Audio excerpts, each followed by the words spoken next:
오늘 본문의 말씀은 이 예레미야의 선포의 말씀이 있은 후의 말씀입니다. 예레미야는 여전히 하나님의 말씀을 가감없이 그대로 이 백성들에게 전했습니다. 이 본문에 나오는 이 스바랴, 그다리아, 유갈, 밧술이 이 정확히 누구인지는 알 수 없지만 그 예레미야의 그 예언의 말씀을 들었던 아마 남유다의 고위 관료라고 추측할 수가 있습니다. 이 5절에 오늘 본문의 5절의 말씀을 보면 이 시드기야 왕도 이들의 말을 거역할 수 없다라고 말을 할 정도로 그들의 세력 또 그들의 힘이 이 시드기야 왕도 쉽게 거스를 수 없는 영향력이 있는 인물들이었다는 것입니다. 여호와께서는 예레미야를 통해서 일관되게 무엇이라고 말씀을 합니까? 이 성, 이 예루살렘 성읍은 바벨론에게 넘겨지게 될 것이라는 겁니다. 그리고 그 예루살렘에 끝까지 머무는 사람들은 칼과 기근과 전염병 때문에 죽게 될 것이라는 그러한 예언의 말씀이었습니다. 그리고 항복하는 사람이 오히려 이 목숨을 건지게 될 것이라는 예언의 말씀입니다. 다시 말하면 저항하지 말고 이것은 하나님께서 작정하신 일이기 때문에 저항하지 말고 싸우지 말고 그냥 항복하라는 것입니다. 이미 이 전쟁은 이스라엘 백성들의 남유다의 불순종 때문에 경험하게 되는 하나님의 심판이기 때문에 또 애를 써서 이 저항하거나 이 전쟁에서 싸울 필요가 없다는 것입니다. 오히려 그것은 헛된 피를 흘리는 것이라는 겁니다.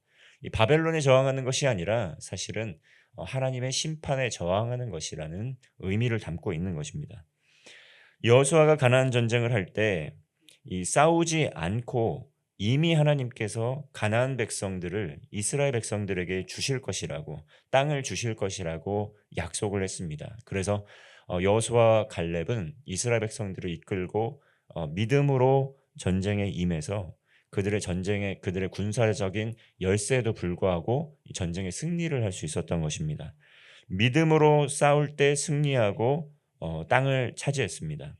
이것은 이스라엘 백성들의 힘과 군사력, 능력으로 승리한 것이 아니라 하나님께서 그들에게 주실 것이라고 선물로 약속을 해주셨기 때문에 그들의 어떤 능력 여하에 상관없이 하나님께서 순종하는 그들에게 승리를 주신 것입니다.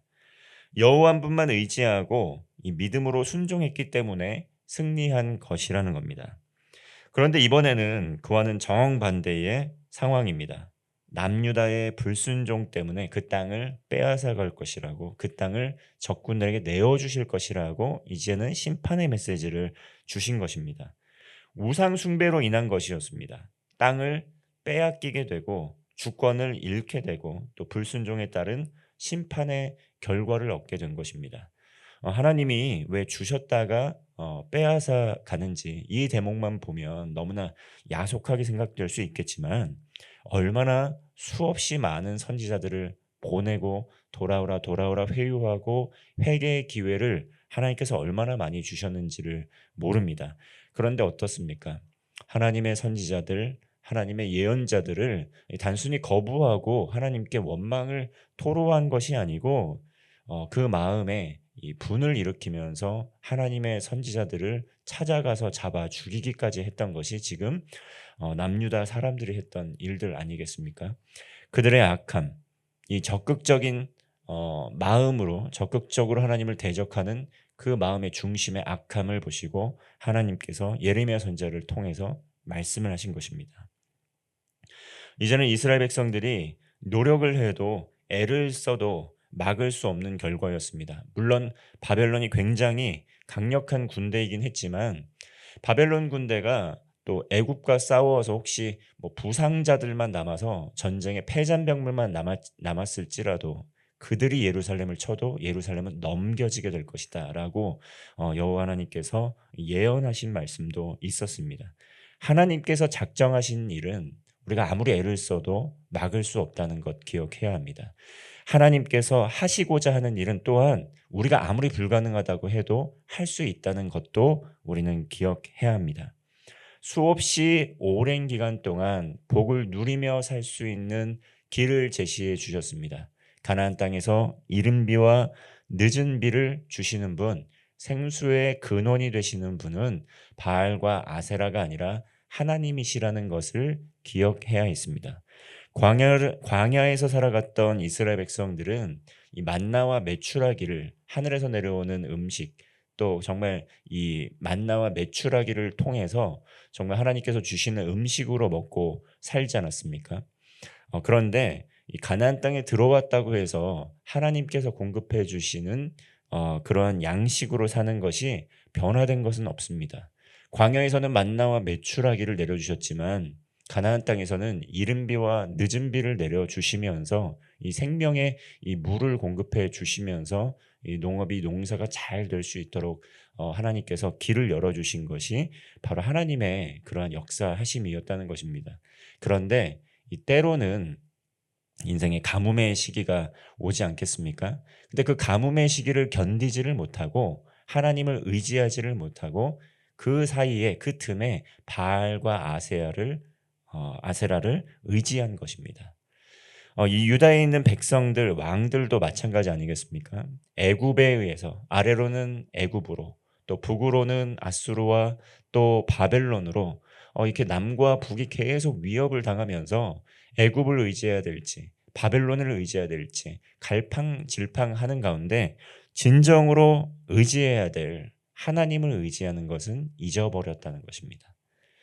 우리의 삶에서도 이러한 일들이 참 많이 일어나고 있습니다. 우리가 상황과 환경만 문제만 바라보다 보면 이 문제를 해결하기 위해서 누구를 의지해야 될까 이렇게 고민하면서 이 모양 저 모양으로 애를 쓰다가 정작 중요한 게 무엇이냐면 하나님을 의지하고 하나님께 기도하지 않는 모습을 발견할 수 있다는 것이죠. 그리고 문제 해결을 하기 위해서 하나님을 떠나가는 모습을 우리의 삶에서도 충분히 볼 수 있다는 것이죠. 이러한 것을 간과하지 말아야 됩니다. 오늘 예레미야 선지자를 통해서 예레미야의 말씀을 통해서 우리에게 계속 지속적으로 주시는 말씀이 무엇이냐면 우리의 삶에 있는 고난의 문제가 하나님의 능력이 없어서 일어나는 것이 아니라 또 하나님께서 주시는 이런 믿음을 연단하기 위한 회복시키기 위한 시련일 수 있겠다. 고난일 수도 있겠다라는 것을 기억해야 합니다. 물론 우리 삶에 있는 모든 고난과 시련의 문제가 모두 우리 죄 때문에 일어나는 것은 아니라는 것을 또한 성경은 이야기하고 있습니다. 욥기의 말씀을 보면 의로운 의인의 고난에 대해서도 분명히 말씀을 하고 있습니다. 그러면 이것이 의로운 의인의 고난인지 또 나의 죄 때문에 얻게 되는 고난과 시련인지 우리는 어떻게 분별할 수 있습니까? 하나님 앞에 있는 그대로의 모습으로 나아가서 우리의 또 고민을, 우리의 염려를, 우리의 아픔을 토로하는 것입니다. 하나님께 붙들린 삶을 살아가고 있는 것입니다. 살면 되는 것입니다. 그리하게 될 때 하나님께서 그 삶의 여정을 통해서 또 정금과 같이 빚어주시고 아름답게 가꾸어 주신다는 것이죠. 이것이 하나님께로부터 난 것인지 그렇지 않은 것인지 나의 죄 때문인 것인지 우리는 쉽게 판단할 수 없지만 우리 안에 계시는 성령님께서 우리 안에 있는 죄악들을 다 끄집어내시고 또 깨닫게 해주십니다. 말씀의 빛이 비추어지게 될 때 우리는 하나님의 이 성령의 조명하심을 통해서 우리 삶에 있는 그런 불순종의 죄악들을 들을 수가 있습니다. 듣기를 원합니다. 말씀해 주십시오라는 그러한 경청하는 태도를 통해서 우리 속에 있는 우리 안에 있는 그러한 죄악들이 낱낱이 드러나게 되는 것을 우리는 경험할 수 있는 것입니다. 그렇게 거듭난 하나님의 사람들을 하나님께서는 결코 벌하지 않으시고 결코 심판하지 않으십니다. 회개하고 돌이키는 하나님의 백성들을 결코 끝까지 심판하시면서 멸망시키지 않는다는 것을 기억해야 합니다. 예루살렘의 멸망, 그 멸망의 과정 가운데 끝까지 백성들은 어떻습니까? 끝까지 회개하지 않습니다. 끝까지 갈팡질팡하면서 하나님과 사람 사이에서 이리저리 마음을 정하지 못하고 정함이 없이 있다가 심판을 경험하게 되는 것입니다. 예레미야는 계속해서 말씀을 합니다. 칼과 기근과 전염병에 모두 다 죽게 되니까 회개하라는 것입니다. 그리고 바벨론에 항복하라는 것입니다. 그리고 하나님의 뜻을 구하면서 하나님께서 높여주실 때까지, 하나님께서 세워주실 때까지 잠잠하게 하나님과 동행하는 삶을 살라는 것입니다. 3절 말씀을 보면 이 성이 반드시 바벨론 왕의 군대 손에 넘어가리니 그가 차지하리라 하셨다 하는지라, 이것은 하나님께로부터 난 것이다 라는 것을 계속해서 알려주시는 것입니다. 우리가 말씀을 볼 때 이것이 하나님께서 나에게 주시는 벌이구나 라고 깨닫게 될 때가 분명히 있습니다. 왜냐하면 사람은 모르지만 우리 자신만 아는 은밀한 죄들도 분명히 있다는 것을 우리는 알고 있습니다.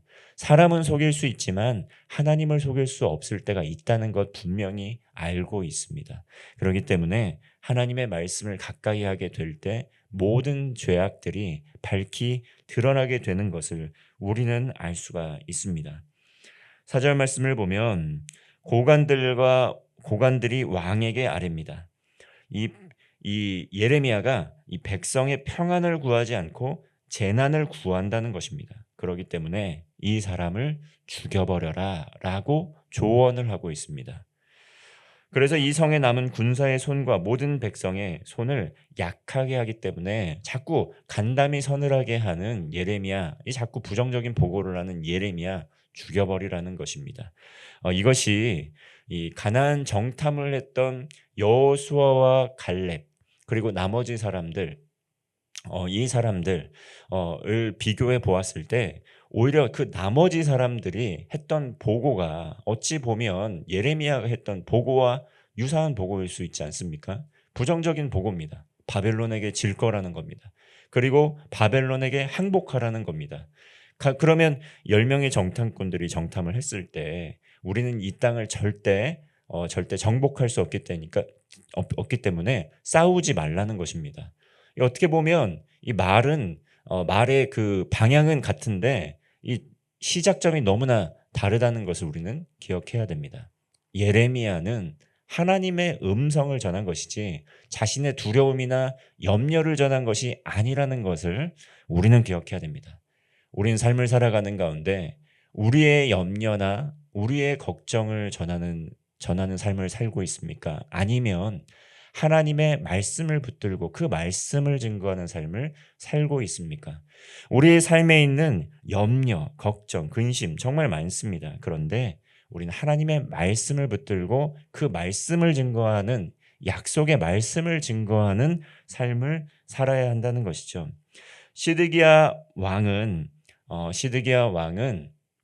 이 사이에서 이 고관들과 예레미야의 말씀 사이에서 갈팡질팡합니다.